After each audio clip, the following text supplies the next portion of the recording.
Robots are coming, and so is a jobs revolution. Estimates nearly 42% of jobs are at a high risk of being affected by automation in the next decade or two. We're going to see more and more things that look like science fiction and fewer things that look like jobs.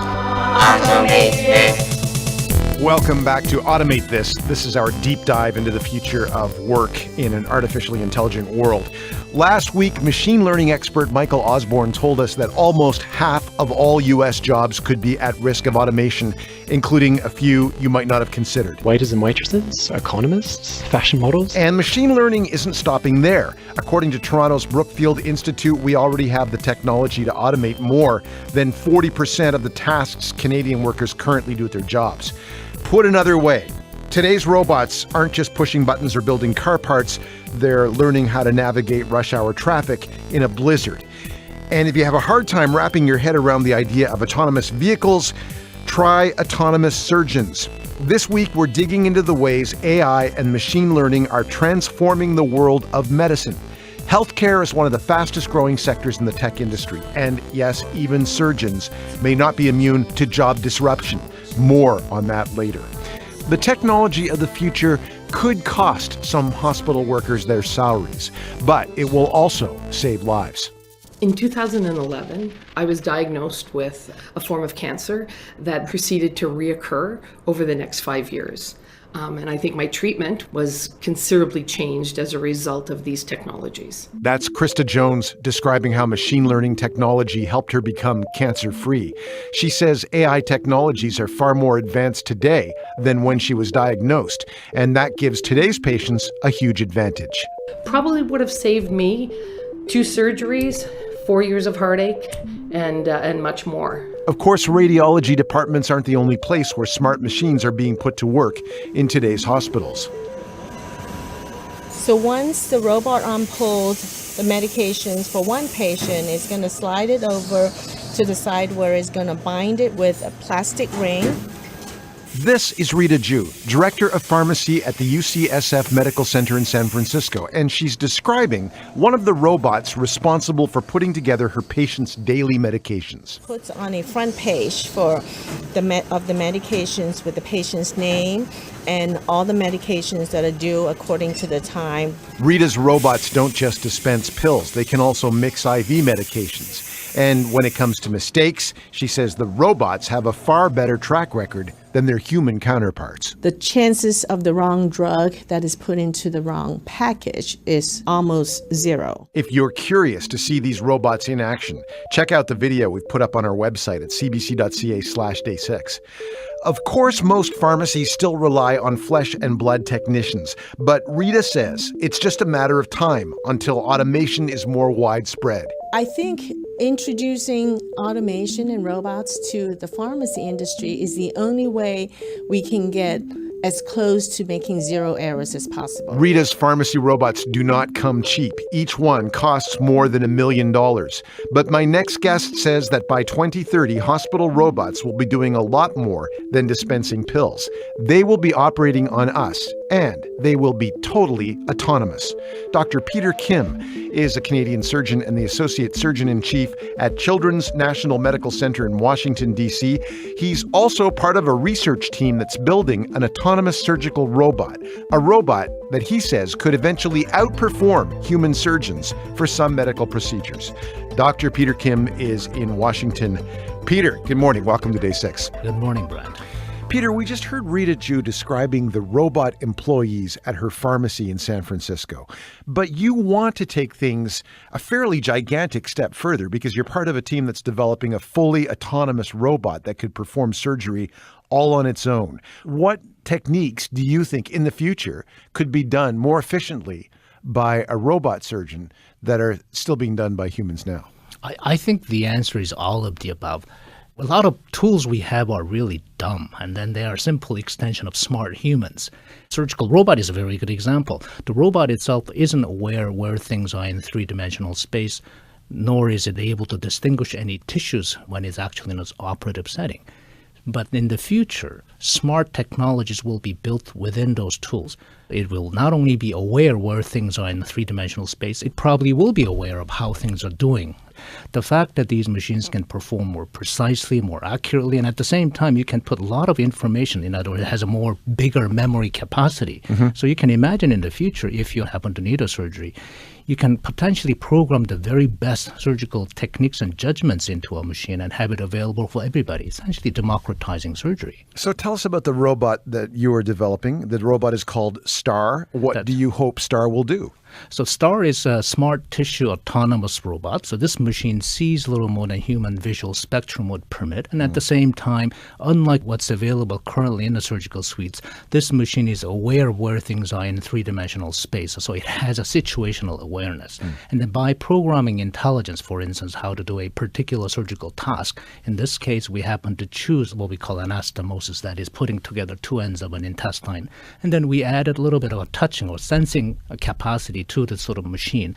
And when we compare this machine doing an anastomosis in a live, large animal model to the same procedures done by very experienced surgeons using open surgical tools and current robotic tools, to our surprise, this machine performed better than current human surgeons. In that test, was the STAR robot acting autonomously or was it acting with guidance from surgeons? So 60% of that was done completely autonomously and 40% was done supervised, meaning the robot would make a decision and then wait for human supervision. But since then, we've done fully autonomous anastomosis as well. So, you can imagine that you can expand into different parts of surgery where you require precision, including dissections, opening and closure, and so on. Do you imagine a day when an autonomous robot could do open heart surgery? I do. And there are a couple of reasons why I'm very interested in this. Number one, that even with the best intentions today, there's a fairly significant incidence of complications and medical error. And I think this is one way to mitigate that. At the same time, I think there are places in surgery where humans can work with machines to have a better outcome, less complications, and greater safety. Not everyone who is working in this field is convinced that the medical robots we already have are as effective as they're made out to be.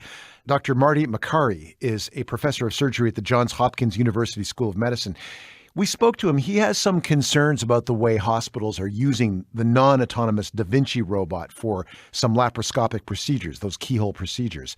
Let's hear some of what he had to say, then we'll come back and talk. I think we saw too rapid an adoption of robotic surgery early in its introduction. No one really asked the question, is it better than standard laparoscopic surgery, for a long time? And only after 15 years or so of the robot's use did we really start to understand its benefit. And its benefit is limited to a subset of operations, but there are a lot of areas where it's overused.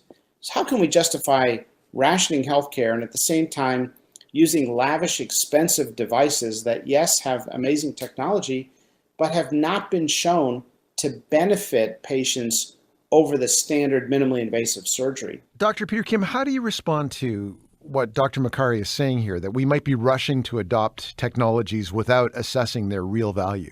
I think his point is well taken, and it is true. Many of the things he mentioned, that the current state of technology, although it has been very enabling for small sections of surgical specialties, the actual cost of the technology itself is very prohibitive. Having said that, I think it's a very good first-generation enabling technology. As we move towards the future, I think that more and more practitioners are thinking in a more selective applications and coming into places where it does what it does better. But it really does look like there could be, especially if the rate of technological change is fast, that there could be a revolution in medical technologies. And patients aren't the only ones in this equation. Those technologies will affect hospital workers. So you are a surgeon. Are you worried that there'll come a time in the future, maybe the near future, that robots like the one that you're building could put people in the medical sector out of work? I look forward to it, actually. If we can improve what I do as a surgeon, I welcome the opportunity of having smarter and smarter technologies that can enable me to provide a more consistent, more effective outcome, including smart surgical robots. So we are talking about robots in surgeries now, but what about family doctors? Do you see robots and AI replacing family doctors in the future? No, I'm not sure about replacing, but I think that it enhances us and providing better care. So It's very difficult being a family doctor because you have to know everything about everything all the time and keep up to date with it. So the notion that some of these knowledges are within individuals, human beings, not being able to be programmed and being able to be available for everybody, I just think that's a sort of poor way of not only building knowledge, but transmitting it. So to provide a sort of a universal care of a highest quality, technology is really an equalizer, democratizing agent here. Do you think about the rate of change? Do you when you're working on your robot, do you imagine what is going to need to be done ethically in order to introduce those kinds of surgeries to a human patient? Absolutely. I mean, our intentions are always sort of honorable and clear that we want the sort of very best benefits. But, if you just look back, it's only been 10 years since the phone, the iPhone came out, and that revolutionized how we live life. And internet's been only around for, 20, 30 years? So the rate at which things are changing, I think, is just unimaginable. And I think, for instance, the Star robot was selected by NASA as one of the technologies they would like to acquire in the future. And, they are planning to go to Mars in 13 years, 2030. I just can't imagine what it will be like even 5-10 years from now. Do you think you're going to send Star to Mars when that mission happens in 2030? Well, they'll need it. You can't come back if you got some surgical emergencies, and then you can't phone. It will take you half an hour to call somebody. So I think in their wisdom, it would be smart for them to get one of ours. You better get Star's consent first. Yes. Dr. Kim, thank you for being with us. My pleasure. Dr. Peter Kim is a Canadian surgeon and the Associate Surgeon-in-Chief at Children's National Medical Center in Washington, D.C. If you'd like to see the robot pharmacists at the University of San Francisco, California in action, we've posted a video of the robots on our website. For that and much more from our series Automate This, head to cbc.ca/day6. Automate This. If and when we all lose our jobs to machines, we can always take up painting. But even the creative sectors aren't immune to the changes that are coming. Okay, hands up if you think Poem 1 was written by a human. Computer programs are already capable of writing haikus, composing Beatles-style pop tunes, and even building convincing CGI movie stars. In part 3 of Automate This, we're asking how AI could reshape the media, from pop music to blockbuster films. You can imagine AI taking a movie and editing 500 different versions of it and A/B testing those in real time so that they can see which version performs the best. That's coming up next week on Day 6. And if your job is changing thanks to robots or anything else, we want to hear about it. Subscribe to the CBC Radio WorkShift newsletter, and you can get the chance to share your story with the nation in your own words.